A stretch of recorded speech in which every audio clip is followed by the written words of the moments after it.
If your house isn't hooked up to a city sewer, then everything you flush doesn't go far. It travels maybe 20 feet into your own backyard and disappears into a buried tank where billions of living things are waiting to eat it. It is a private sewage treatment plant sitting under your lawn, and it runs on almost nothing. No chemicals, barely any power, just gravity, bacteria, and dirt. Here's how it works. Every drain in your house, every toilet, every shower, every sink, all of it joins into one pipe. And that pipe leads to the septic tank. A big, watertight box, usually concrete, buried in the yard. Everything you send down the drain ends up here first. And the moment it lands, the tank does something clever, using nothing but gravity. The waste separates into 3 layers. The greasy, oily stuff floats to the top and forms a crust we politely call scum.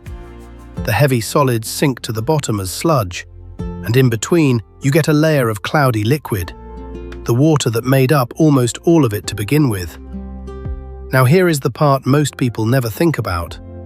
That tank is alive. It is packed with billions of bacteria, the kind that thrive without oxygen, and they are hungry. They spend all day, every day, eating the sludge at the bottom, breaking those solids down into simpler stuff and shrinking the pile. Nobody feeds them. Nobody switches them on.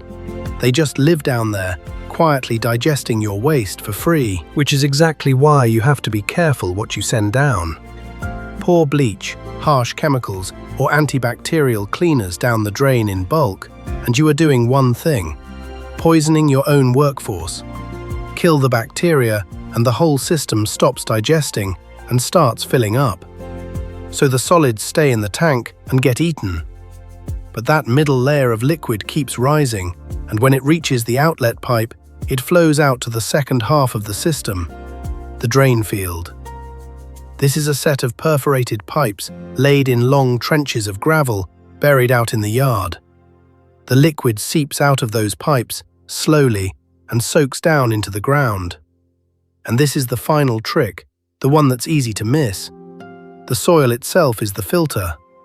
As that water trickles down through the dirt, another whole community of microbes, plus the sand and clay and stone, strip out the last of the bacteria and the nutrients.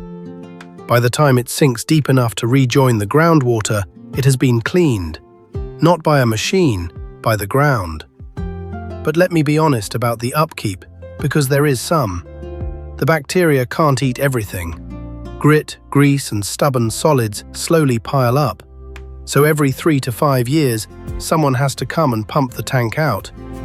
And if you flush the wrong things, wet wipes, grease, too many chemicals, you either clog it or kill it. And a backed-up septic system is a very bad day. So step back. What's under your lawn isn't really a tank of waste. It's an ecosystem, and you are quietly farming it. Gravity does the sorting, bacteria do the eating, the soil does the polishing. 3 of the oldest, simplest forces on Earth: gravity, hungry microbes, and plain dirt, quietly running a water treatment plant 20 feet from your back door that you never have to think about, until you do.